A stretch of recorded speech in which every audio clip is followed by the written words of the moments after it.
Welcome back to RETV, Relationship Entertainment Television. If you guys have never been here before, welcome. Make sure you subscribe, share the video out. If you are a returning subscriber, welcome back. Definitely hashtag no bad news in the comments below. However, today we're doing something a little bit different.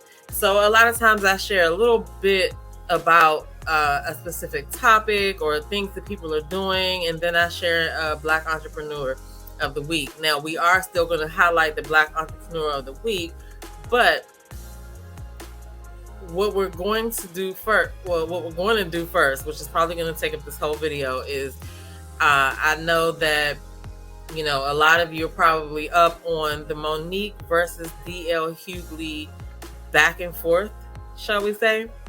If not, I'm going to go through a quick timeline of events that happened over the past week to try to bring you up to speed. But keep in mind that, the news cycle goes quickly. So by the time this airs, who knows what may have happened. But this is your up-to-date information from my point of view, post-weekend, like immediately post-weekend, okay? So I'm going to also share my thoughts on the situation. A lot of people are dividing up Team Mo, Team DL Hughley. And if you know about these comedians, you're most likely in my age group. Sorry, guys. My dog's in the background fighting with his toy. So please forgive the sounds if you hear them, but we're going to get back to this video. Before I get into it, I know I asked you guys to like, share, and subscribe, but definitely make sure you haven't forgotten to like, share, and subscribe. You can download the RETV app on Android or iOS, and you can also find Relationship Entertainment Television on Roku TV. Okay, so you can find me here every Wednesday, getting into what's going on. So, like I said, we're gonna go ahead and I'm gonna try to remember how this all started, because just like anything else, I'm riding around here cruising these internet streets, and you don't know when something like this is about to happen. So the first thing I remember is that audio and video of Monique on stage ripping DL a new one surfaced, and everybody was talking about it, right? And so if you have not seen the video of her on stage, this is the video. However, I am not going to play the video because, as you can imagine, it's not PG-13. But you can tell from some of her mannerisms, I'm sure, that she was spitting hot fire. Okay? Everybody knows that Monique is funny. I mean, I guess everybody doesn't know, because I've heard some men say that they don't think female comedians are funny. I've heard people say they don't think Monique specifically is funny. But she's definitely funnier than DL Hughley. Now, not to take anything away from DL Hughley, because he's very intelligent with his jokes, and he does have some chuckle moments. You know what I mean? But when we're talking about, I don't know. Maybe I'm wrong. So comment below who's funnier. Now, we know DL Hughley is the more relevant, but for whatever reason, but Monique's definitely the funniest. Anyway, hashtag Team Monique, Team Hughley, or Team DL below so we can see where you stand.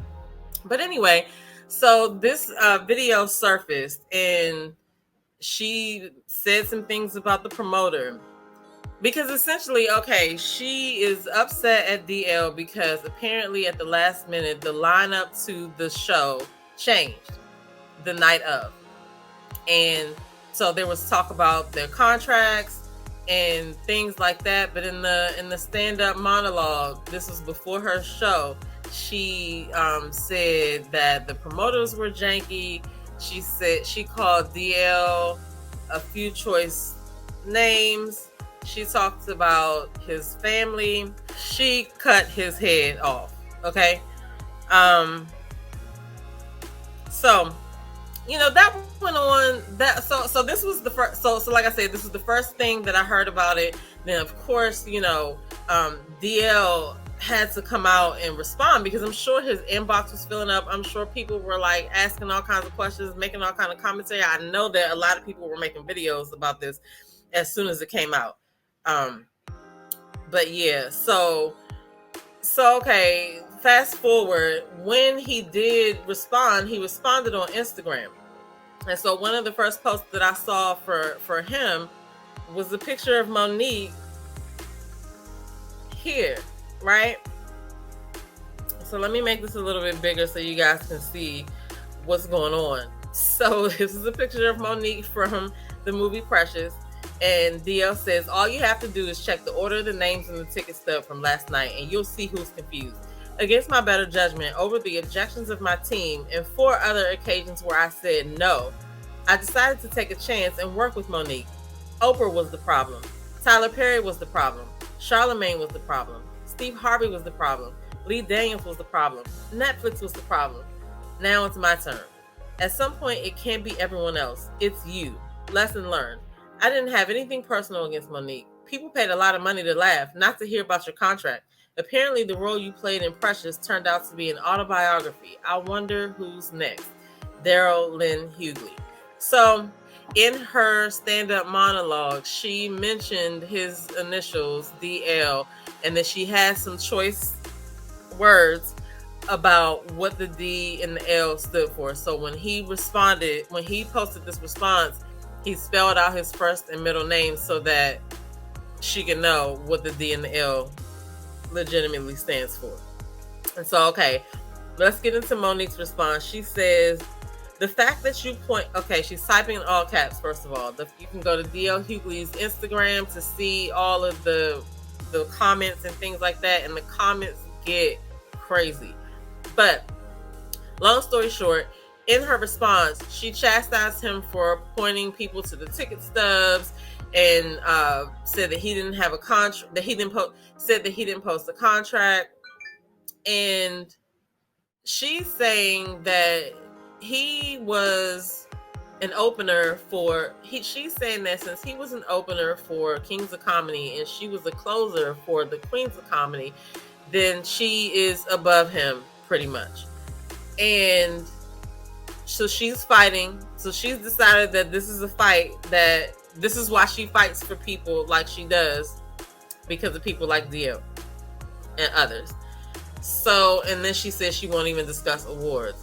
So what do y'all think about that? Are Kings of Comedy and the Queens of Comedy on a equal playing ground? What do you think about that? Do you think that him being an opener for the Kings of Comedy puts him below Monique for being the closer on Queens of Comedy? I don't know. So basically she called him out, told him to post a contract, whatever. Then DL comes on his Instagram and he posts, answer me this. When have you ever seen the headliner at the bottom and mentioned Blast? The confusion is with whoever gassed her up on premium octane. Now back to this stogie and bourbon. Y'all ain't messing up my Sunday. So he posted a picture of the ticket stub and everything like that. Now they did market this as such. His name was first and his picture was first. And so it seems like whatever they signed, to me, I feel like it should have been some type of approval process on whatever was going to happen marketing wise. So these things were posted and happening before the show, and nobody on Monique's team caught it. But that's neither here nor there, because she is directing most of her fire at DL Hughley. And everybody's wondering, where are the promoters? Because the promoters are, you'll see, ultimately the ones who are responsible for this. And so he posted that, and then he posted his deal memo. Now, a lot of people are having debates about this as well. Some are saying that the deal memos are sent out way before contracts are signed, and it does not replace a contract, but others are saying that this can serve as a contract as well. So I don't know what's going on. Somebody got an entertainment background, you can post below. But he posted his deal memo. His deal memo was done on March 29th. And it does say that he is the headliner. He's supposed to be the highest paid on the show. He's supposed to have approval of the lineup and the running order of the shows. It does say that D.L. Hughley was supposed to be closing. So, that's what he posted. And he said, after this, I don't want to hear no more about this. Here it is in black and white. The only thing blacked out is personal and bank info. Pay attention. Headliner. Highest paid artist on the show. Artists to have approval of lineup and lineup of show. D.L. Hughley closing. Okay, so she did that. So he did that. So he made 1, 2, 3 posts before she responded with another IG post. And so she was pretty much waiting for him to post that deal memo because it said that he didn't have a contract. But I honestly don't feel like he was the one that really needs to post the contract because he got everything he wanted. What is he presenting his contract for? You did not get everything you wanted, so then you have to go to the people who I feel like is misdirected. She doesn't need to be, she could be mad at him about personal stuff if she wants to, but she needs to be talking to these promoters to find out why they did that or what happened because, he got his shit. So what? We see his contract and it says the same thing that the deal memo says. Even if it says something different. I don't really understand what it would be proving. I understand her plight of her fight, but I think on this one she kind of misstepped. I think that this is crazy. So anyway, Monique comes back and she posts the first page of her contract, and of course the contract is written on her company letterhead, and his deal memo was written on his agency's letterhead. So I don't get that either. If people signing it, it was acknowledged. So it doesn't matter if it's her company or not. They accepted it enough to sign it. But these are just my thoughts. So yeah, she posted her contract and it does look a little bit more official than a deal memo. It does say that she's the headliner. And if you'll notice, this agreement was made on the 28th day of March, which was a day before D.L. Hughley's deal memo was sent out. So that's interesting. So she's pretty much saying that it was smoke and mirrors that he provided that deal memo and not a contract. She also mentions here that the promoter already had told her team that they didn't have a signed agreement with him. So she's not surprised he's using a deal memo. Anywho, so he then reposts the contract that Monique posted. And he's like, I cannot believe that you are posting something that came from your company. So like I said, his agency was on his deal memo. So I don't this is just a waste of time to me. So after that, he kind of went on to just post about regular stuff that was happening in the world like he normally does. And Monique now has done like 2 or 3 lives with her husband where they were still trying to explain the contract and how everything happened over the years. And she even posted an ancient video of D.L. Hughley admitting some family stuff. And so she tried to use the family stuff. She wanted to make people focus on his character. And so, but it was tasteless. I'm not going to say what it was about because it was tasteless. You just got to go to Monique, the Real Mo Worldwide's Instagram so you can see this post right here with D.L. Hughley, and then you'll know what happened, right? It was something that had to do with one of his daughters. And so then her and her husband, who she calls Daddy, came back live again. Then Monique herself came back live again, and she was out walking backwards. I got to give it to her. She looked good. She done lost her weight. She been working out. Yeah, she looks good. Shouts out to her for that. But in that video, she was, just talking about her new show coming up, talking about, a lot of people have a problem with her saying sweet babies and I love us for real, but her actions are not showing that. So after the last live that her and her husband did, she talked about the situation with D.L. Hughley's daughter again. Mind you, this was something that happened when the little girl was a little girl. She's now in her 30s. But her and her husband touched on it again. And so DL Hughley's oldest daughter came onto Monique's post, and she actually responded to Monique.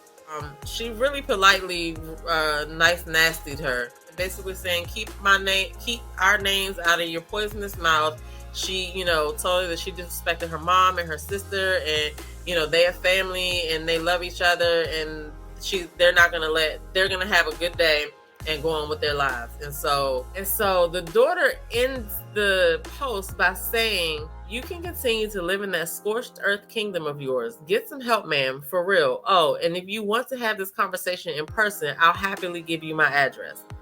So Monique posts this on her Instagram, and she says, hey, young sister, thank you for the invitation for a discussion. We would like to take you up on it because it could be very healing for our community.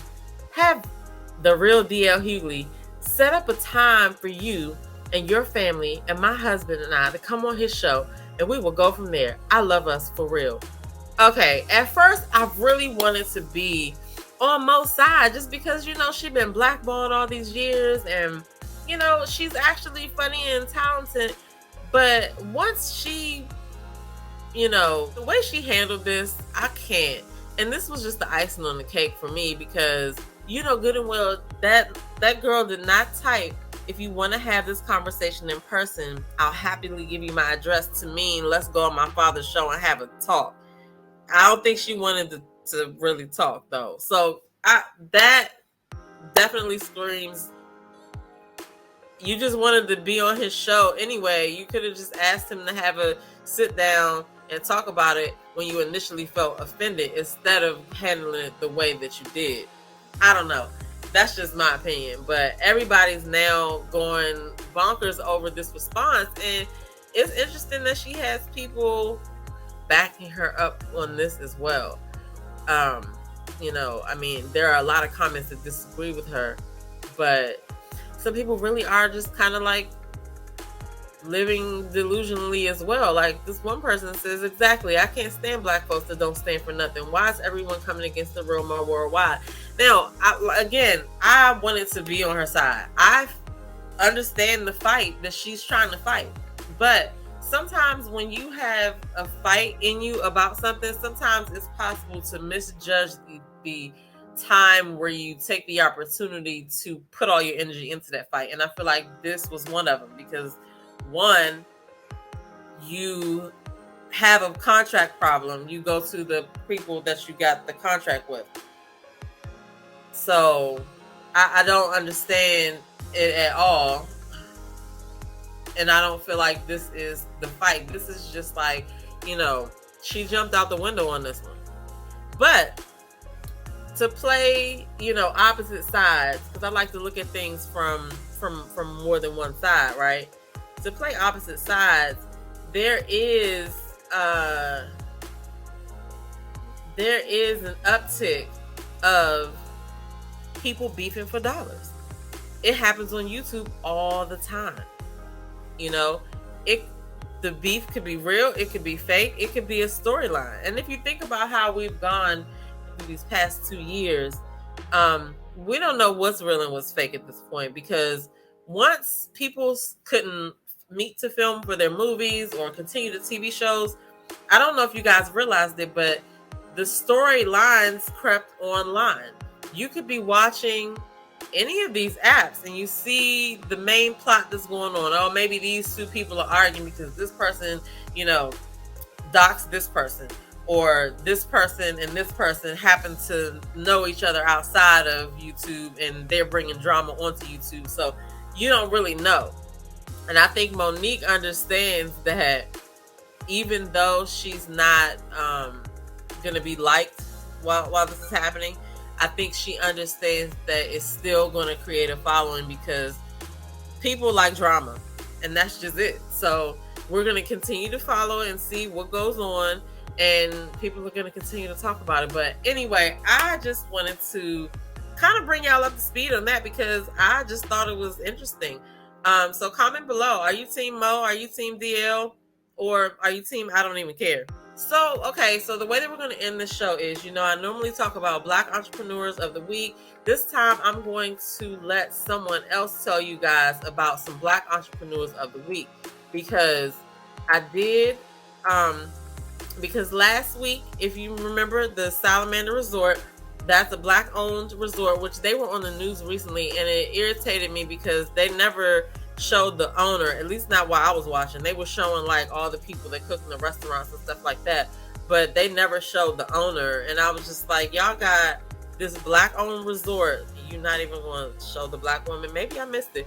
Comment below if you saw it, and maybe, let me know if I missed that part. But I was really irritated about that. Like, y'all are really serious. Okay, so what I'm going to do this week is I'm going to let a former Entrepreneur of the Week give you 8 Black-owned resorts. Okay, so get your pen, get your paper, and we are going to check it out. Man, listen, Black-owned does not mean dirty, cheap, unprofessional, unreliable, low budget, low price, disorganized, or discounted. Baby, you gotta unlearn that. I'm in Jamaica right now at a Black-owned resort, and Bone Quisha and Becky are throwing dollars down in this Black-owned establishment. Here are 5 Black-owned resorts that prove the haters wrong. The CREOLE Treehouse Resort in CREOLE, Jamaica. Janae Tamza in Morocco. Spice Island Beach Resort in Grenada. Blue Apple Beach Club in Colombia. Le CREOLE Beach Resort in Guadeloupe. La Maison Michelle in Barbados. Salamander Resort and Spa in Middleburg, Virginia. So you don't even have to get on a plane if you're in the U.S. And of course, the Half Moon Resort in Montego Bay, Jamaica, where your professor is living her best non-twerk, still shake something life. Don't judge me. Judge your Starbucks cup that you still holding, child, after you said that you were protest forever and a day. Okay. So I hope you got your pen and your paper. The Salamander Resort that I told you guys about last week was on there. Maybe you've heard of some of the others, but outside is open back up now. So why not frequent some Black-owned resorts, right? Anyway, thank you guys for coming by. Thanks for watching. Make sure you like, share, subscribe. I'll see you guys next week at 3 p.m. on Relationship Entertainment Television. Peace.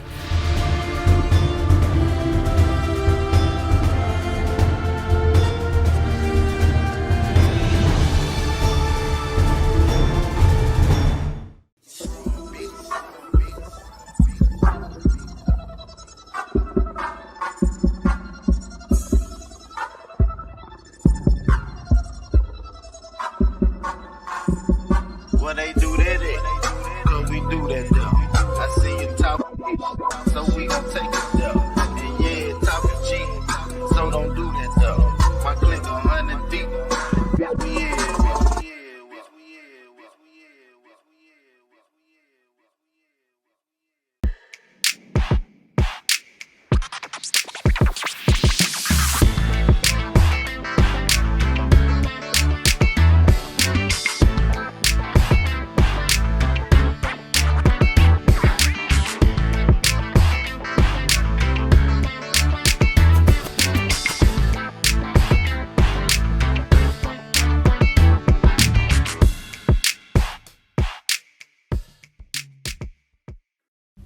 Hey, it's your girl Tia Robertson. I'm the host of Entrepreneur Insider.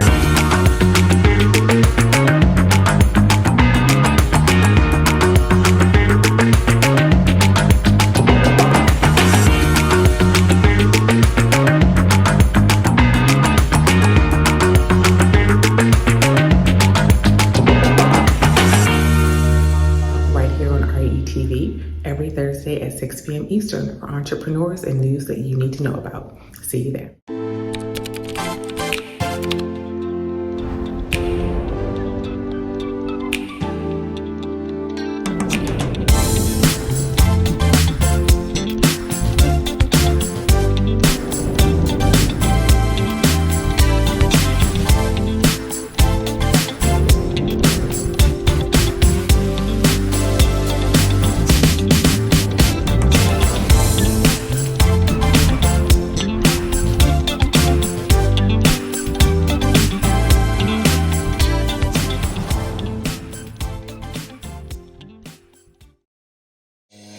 This is Tyron. And Nicole with your weekly RATV news break. Each Thursday at 12 noon Eastern, we'll come to you with the latest news, trends, and more with a positive spin. We know there's a lot of positive news that doesn't get reported, but we want to give you the opportunity to share your story here on RATV. If you have a positive news story you want us to share, you can submit your story to news@re-tv.net. Don't forget to subscribe to the Relationship Entertainment Television YouTube channel. Download the new RATV Live app on your mobile device and follow Relationship Entertainment Television on your favorite social media platform. Don't forget, make sure you tune into the RATV News Break each Thursday at 12 p.m. Eastern. Until then, be blessed and be great.